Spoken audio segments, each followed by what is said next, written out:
Hey guys, and welcome back to my channel. So today I'm going to be talking to you about some of the books that I read during Non-Fiction November. This is the first time I've ever participated in it. I'm not familiar with the person who created their tag, but I will leave their channel link down below because I actually think Non-Fiction November came with a whole bunch of prompts to help you like sort of choose some other books. And obviously you could just randomly pick up your own non-fiction books. So that's what I did for this month. I chose to use November to focus on some of my non-fiction books that I really wanted to get through and just really prioritize reading non-fiction books. So I'm going to speak about 5 books in this video. I actually only completed 4. I read 4 books per se, and one that I've still to finish, and then I listened to an audiobook. So the first one I'm going to speak about is actually Dead Girls by Alice Boleyn. I won't talk about this one too much because I actually did do a reading vlog for this and I talk about my thoughts in depth about this book. This book is very much marketed as a essay collection that is going to be about I guess America's obsession with dead girls and sort of podcast TV shows dedicated towards it. And very much what this book does at the beginning is focus on that, but as you go further into this book is actually very much more about popular culture. It's definitely a lot about LA, it's about Joan Didion, and it's a lot about the influences the writers had on their lives, so talking about other writers and how they have sort of influenced her life.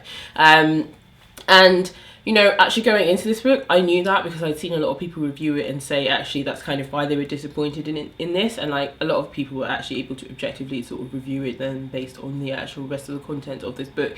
And that's also what I hope I tried to do. But for me, I actually didn't like really the other contents of the book that she was talking about. I wouldn't have picked it up if that was the reason, like if that's how it's been marketed. She very much talks about coming of age, a lot about women and sort of the tropes of like, I don't know, virginity in films and sort of witches in films. She does dive into a lot of sort of film culture, per se, popular culture, and sort of the symbolism of a lot of things.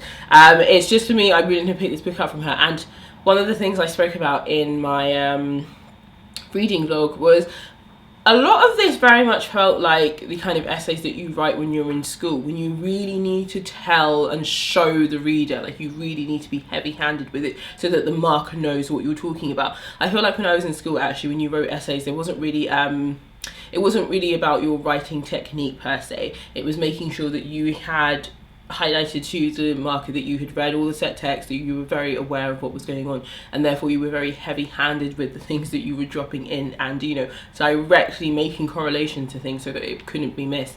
And that's what this book felt like, so that's why I actually really didn't like it. And also the writer had this huge obsession with like LA and Joan Didion, and I don't have any of that, so it felt very jarring to constantly have that pop up in loads of different essays. And I guess the final thing that I will say about this essay collection, which is again something I said in my reading blog, was when people publish essay collections, usually they're published in different like magazines, they're published online, and then in some cases when they're able to put together a book, they'll put it all together in a book and not really think about, I guess, the flow of the overall book and how certain things are being repeated. And that's fine if actually that the sources you're drawing on are also relevant to that essay collection, but a lot of these essays felt like they could have just been bunged into one. And so I just was a bit, I didn't like that. It was a lot of repetition and I wasn't really here for it. But that being said, there were some really like cool, interesting essays in here, which I thought had some like quite interesting things she had to say, but they were also really short. So then I felt like she was talking about some other bits that were just so long and could have been in other essays, and they could have just been one really long essay. But the essays where I found interesting, they were personally really short. So I ended up giving this book 1 out of 5 stars for that purpose, because actually the more I read it, the more I found it was actually irritating me. So the next book that I completed was I Am Not Your Baby Mother by Candice Breakway, and the subtitle for this is What It's Like to Be a Black British Mother. I really enjoyed this book. I gave it 4 out of 5 stars, and this is what Candice says herself is a part memoir, part manifesto. And what's really good about this book is every single chapter begins with a quote or a statistic per se, actually, that is relevant to either black people in the UK or black women. And then from that statistic, she sort of talks about that in a sort of personal context and then sort of also a wider and societal context. I really enjoyed the writing style of this. It's perfect for the kind of things that I like reading when I'm reading a memoir.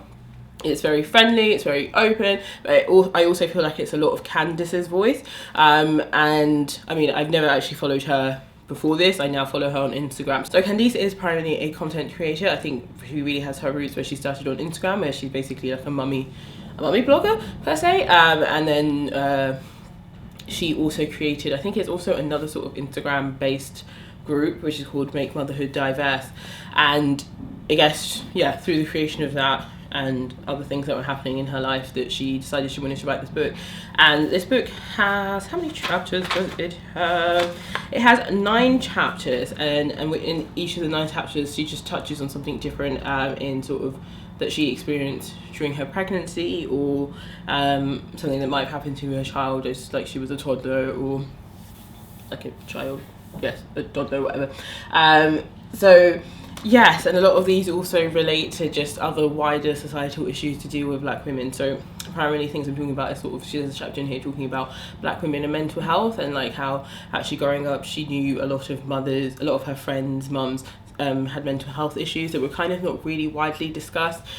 She sort of talks about racism in like the influencer world. She talks about there's a statistic that's been quite prevalent, I guess, in maybe the past 3 years about how likely like black women are to die in childbirth, and so she talks about that. Candice had her own sort of experience where after she gave birth to her daughter, something just wasn't right, but she wasn't being listened to, and that ended up being like resulting in a really terrible like incident for her. I don't even know what the right word for it is, but definitely a lot of trauma there, and that was because she wasn't listened to. And actually the outcome of that was basically, I think, one of the doctors who was there during her labour handing her and her husband leaflets to be like, by the way, this is like how you can basically sue the NHS, because there was like gross misconduct on their part. So she really touches on so many things. Like it's really very much coming from her own life and then pushing that into sort of how that feeds into wider themes in society. I really enjoyed this. I loved her voice. I loved the way it was written. The reason why I guess I only gave it 4 out of 5 stars, sometimes I felt in the book that actually when she moved on to a different topic that still was focused on the chapter we were in, a simple like paragraph break would have been nice, because actually it would flip into a completely different topic. I'd just be like, you didn't finish off rounding off the previous thing, and that's fine, but you just jumped straight into a new paragraph. And I just think like there just needed to be a line made to be like, actually we're still talking on this similar topic, but it's not now like directly to what we were previously talking about. And the only thing, and I think this is maybe just a personal thing, and maybe because like I just wanted more, was I wanted more parts to perhaps deal with maybe some of the choices that perhaps she made for her daughter. She talks about things like the decision to have her daughter have locks, and I wanted to know more about maybe like if there was anything ever said about that. I wanted to know more maybe like how she found things like breastfeeding. Did she breastfeed? I don't know. Just so many things I think I wanted to know, perhaps maybe on maybe the cultural aspects of it, perhaps being like a black British mother and things like that. There's definitely a lot of cultural aspects in here, because she talks about the fact that she is from, I think, Barbados, and her husband is from Nigeria. So there was a lot of talk about sort of blackness there, and sort of from his point of view as well. Like I think she talks about a bit where she gets really annoyed that he calls her British and doesn't really see things the same way that she does, because he was born in Nigeria. There's also a really interesting part in here where she talks about the decision to put her daughter in private school. An incident happens, I think, when her daughter's at nursery, where basically a kid is like, I don't want to play with your daughter because she's black, and she decides actually she needs to put her daughter in a school perhaps where it's more multicultural, and that ends up actually being a private school. This is somewhere in Milton Keynes, by the way.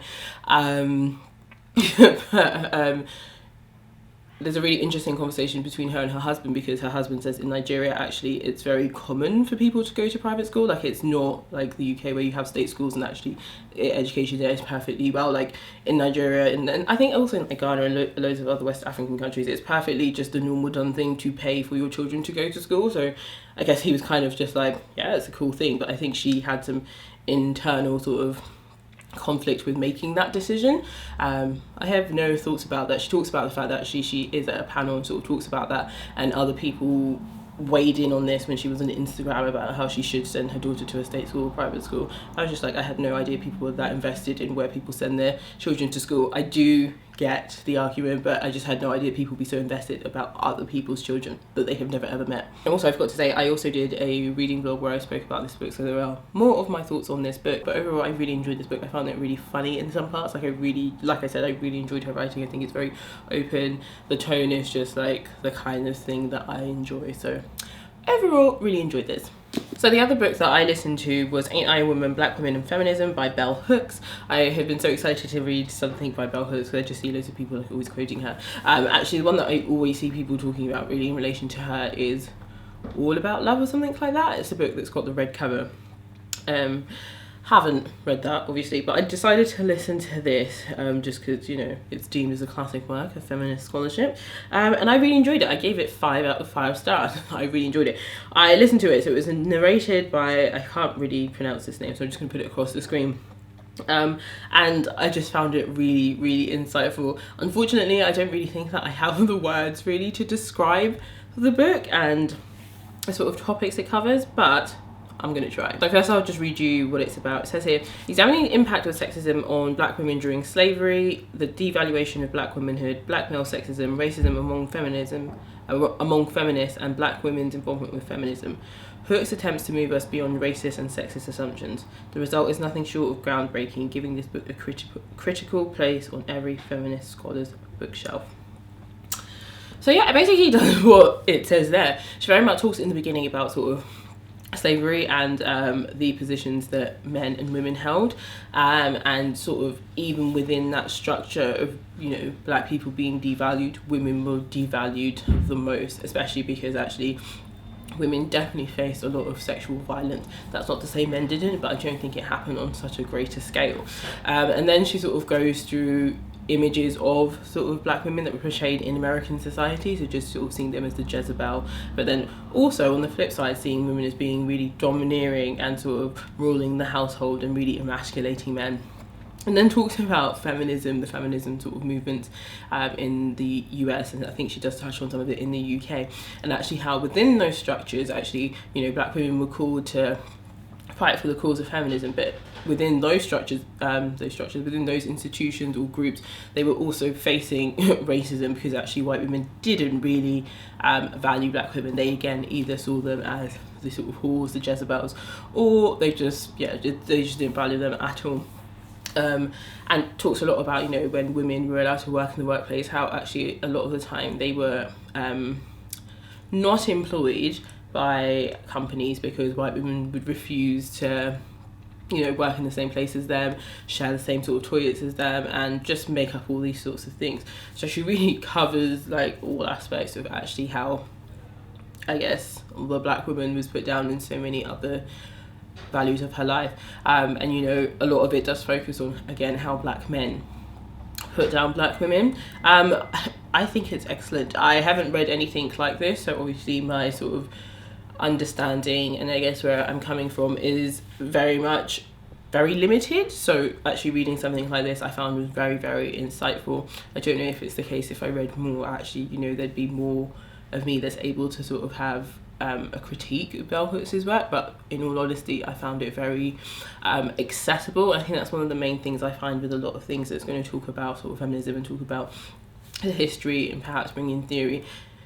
For me at least, it needs to be accessible, because I'd be reading stuff and it'd just be going over my head. So I found this accessible, I found it easy to read, I found it easy to understand, I could see the points that she was making, and yeah, I really enjoyed the sort of history and her conclusion, I guess, of what she sort of wants to move towards. You know, she talks about all of these sort of negative things, but it's not really a case of right now, like, I've left you with all these negative things, there's nothing you can do. She really does sort of towards the end talk about what her hope is and what she hopes that sort of we can move to, and how feminism needs to move to be a much more inclusive movement than it is right now. The next book I'm going to speak about is Back to Black, Retelling Black Radicalism for the 21st Century by Kian Andrews. I gave this book 3 out of 5 stars. Now, I spoke about this book in one of my reading vlogs. I don't really think in any of the reading vlogs that I touched on it too much, and this book I started actually at the end of October. I started reading it as part of like the books for Black History Month, but yeah, I found this book really, really dense to start with. Like, I could not get my head around really what it was talking about, and I just felt like, I don't know, I was wading through treacle a little bit. But I think it was just a bit of a brain fog, because actually, I mentioned in one of my reading vlogs, I picked it up again and everything just started to make sense. Like, I could actually understand like what he was talking about. This book definitely isn't a book that's aimed at a beginner in any way, shape or form. I think you need to go into this knowing sort of theories surrounding sort of black politics and black radicalism, not in the same way that I feel like you need any sort of foundation knowledge for the bell hooks one, Ain't I a Woman?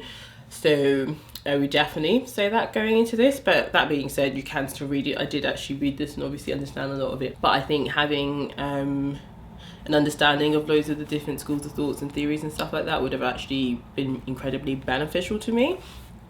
That said, what I read, I understood, and it gave me food for thought. They were not things that I had ever heard before, because they're just not things that I go out seeking. I will read to you what the book is about in its blurb. Back to Black traces the long and eminent history of black radical politics, born out of resistance to slavery and colonialism. Its rich past encompasses figures such as Marcus Garvey, Angela Davis, the Black Panthers, and the Black Lives activists of today. At its core, it argues that racism is embedded in the fabric of society and that it can never be overcome unless enacting change outside of this suffocating system. Yet this black radicalism has been diluted and moderated over time, willfully misrepresented and caricatured by others, divested of its legacy, potency, inclusivity, and force of global change. Kian Andrews explores the true roots of this radicalism and connects the dots to today's struggles by showing what a renewed politics of black radicalism might look like in the 21st century. So yes, this book very much talks you through a lot of schools of thought. So I think he actually spends like at least the first 4 chapters going through like all the different perhaps schools of thought. So talking about nationalism, Pan-Africanism, cultural nationalism, actually talks about black Marxism, liberal radicalism. So maybe the first like 1 to 6, I would say, and just like sort of revisiting them and actually talking about how their positives and their negatives, and perhaps how actually today it doesn't look like what it used to look like. So I found that very interesting, but like I said, I think this would perhaps be more suited to someone who had the base knowledge, because actually then you could sort of be like, yes, like that is what this is about and this is how it sort of changed. Like you can sort of, I guess, agree and disagree with him. Like you wouldn't just like me take it at face value because this is the first time you're getting the information. And then towards the end he sort of talks about, I guess, what radical, well, black radicalism needs to look like, and some of it is like quite, yeah, no, I wouldn't say out there, but it's not out there actually. If I'm judging it based on what he's saying and what, you know, radicalism actually is, then that's the element of radical in it. I found this book to be enjoyable. I think it's one of those books that actually I need to have, I keep saying it, I need to have more information from my, like do my own research to really evaluate sort of what I've learned in here. But I actually found that he taught me a lot. The reason why I gave it 3 out of 5 stars is because what he talks about in this book, and sort of it comes out throughout the book, but really comes out towards the end, I don't really think, like, I don't like it.